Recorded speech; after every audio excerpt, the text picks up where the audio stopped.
ఖగోళం అంచుల దాకా విజ్ఞానం అభివృద్ధి చెందుతున్నా కొందరు మాత్రం అజ్ఞానాంధకారంలోనే ఇప్పటికీ మునిగి తేలుతున్నారు. మంత్రాలు తంత్రాలకు చింతకాయలు రాలుతాయనే భ్రమలోనే బతుకుతున్నారు.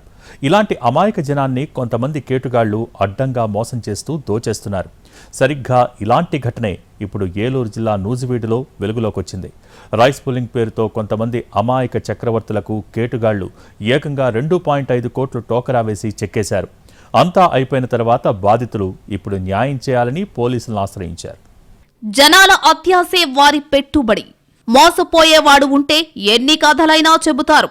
లక్షలు కోట్ల రూపాయలు టోకరా వేసి చెక్కేస్తారు. ఏలూరు జిల్లా నూజివీడిలో సరిగ్గా ఇలాంటి కేటుగాళ్లే రంగంలోకి దిగారు.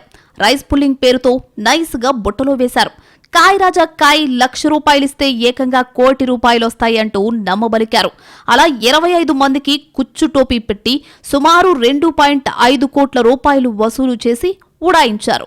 చివరికి తాము మోసపోయామని గ్రహించిన బాధితులు ఇప్పుడు న్యాయం కోసం పోలీసులను ఆశ్రయించారు. డబ్బులు నాకు కావాలని చెప్తే మేము హైదరాబాద్ వెళ్తే డబ్బులన్నా కట్టాలని అని చెప్పి నన్ను అడిగితే శ్రీనివాసరావుని పిలిపించాం సార్. అక్కడికి వచ్చి 2 మాటలు మాట్లాడి శ్రీనివాసరావు పారిపోయిన తర్వాత వాళ్ళు మమ్మల్ని కిడ్నాప్ చేసి కాకర్ల అడవిలోకి జీడిమెట్ల అవతల కాకర్ల అడవిలో ఫారెస్ట్లోకి తీసుకెళ్ళిపోయారు సార్. నైట్ తెల్లవారు అడవిలో మమ్మల్ని చీకట్లో కూర్చోబెట్టారు సార్. కూర్చోబెట్టిన తర్వాత పొద్దున్నే ప్యాస్క్ అని చెప్పొచ్చి నేను 100కి డైల్ చేస్తే పోలీసు వాళ్ళు వచ్చి మమ్మల్ని కిడ్నాప్ చేసిన ప్లేస్ నుంచి పోలీస్ స్టేషన్కి తీసుకెళ్లి మమ్మల్ని పోలీస్ స్టేషన్కి తీసుకెళ్లి అక్కడ నుంచి మమ్మల్ని పంపించారు సార్. న్యూజివీడుకు చెందిన దాచేపల్లి శ్రీనివాసరావు మరో 2 వ్యక్తులు కలిసి పాస్టర్ రేపాని ప్రసన్నకుమార్ ద్వారా సుమారు 25 మంది బాధితులను బుట్టలో వేశారు. గోదాముల్లో 100 కోట్ల విలువైన రైస్ పుల్లింగ్ సామాగ్రి ఉంది. అమెరికాలోని నాసా నుంచి వచ్చిన శాస్త్రవేత్తలు వీటిని పరీక్షించి కొనుగోలు చేస్తారు అంటూ ఫోటోలు చూపించి వారిని మభ్యపెట్టారు. ఈ మాయమాటలు నమ్మిన ఆరేపల్లి రవి, తమ్మిశెట్టి శ్రీనివాసరావు, పిల్లి మోహనరావు వంటి బాధితులు తమ ఇళ్ల పత్రాలను కూడా తాకట్టు పెట్టి మరీ నిందితులకు నగదు అప్పగించారు. ఆర్ఆర్పేట ప్రసన్న కుమార్ అనే పాస్టర్ గారు వచ్చి ప్రేయర్ చేశారండి. ప్రేయర్ చేసి రాజ్ కుమార్ ఎందుకు ఇలా మంచి అవకాశం ఉంది, మన దగ్గరకు వచ్చింది, నువ్వు ఉపయోగపడిద్ది, ₹1,00,000 ఇస్తే ₹1 కోటి వస్తాయి అని చెప్పారండి.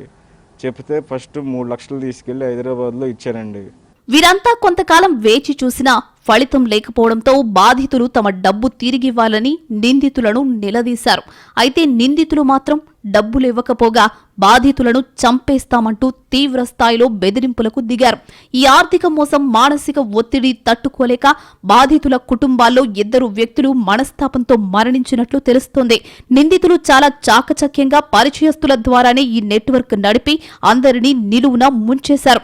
ప్రస్తుతం ప్రధాన నిందితుడు తప్పించుకుని అమెరికా పారిపోయేందుకు ప్రయత్నిస్తున్నట్లు బాధితులు ఆందోళన వ్యక్తం చేస్తున్నారు. రైస్ కూలింగ్ ₹1,00,000 కోట్లు వస్తాయి, మనకి ₹1,00,000 కోట్లు వస్తాయి, నువ్వు ఎంత భరించామని నేను నాకు కోటి గురించి ఎప్పుడు నేను చూడలేదని ఇంతవరకన్నా. తీసుకెళ్ళి ₹1 కోటి కాటా పెట్టించాయండి. 18 కేజీన్నర వచ్చింది ₹1 కోటి.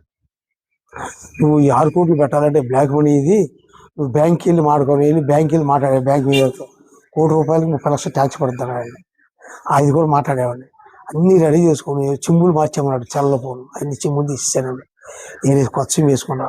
వసతి పని మనిషి 3 సంవత్సరాలు ఖాళీగా ఉన్నానండి. బాధితుల ఫిర్యాదు మేరకు న్యూజివీడు పట్టణ సీఐ సత్య శ్రీనివాస్ కేసు నమోదు చేసి దర్యాప్తు ప్రారంభించారు. ఈ మోసంలో ఇంకా ఎవరెవరి హస్తముంది, వసూలు చేసిన సొమ్ము ఎక్కడికి తరలించారు అనే కోణంలో పోలీసులు విచారణ జరుపుతున్నారు. ప్రజలు ఇలాంటి అత్యాశకు గురిచేసే పథకాల పట్ల అప్రమత్తంగా ఉండాలని అధికారులు హెచ్చరిస్తున్నారు.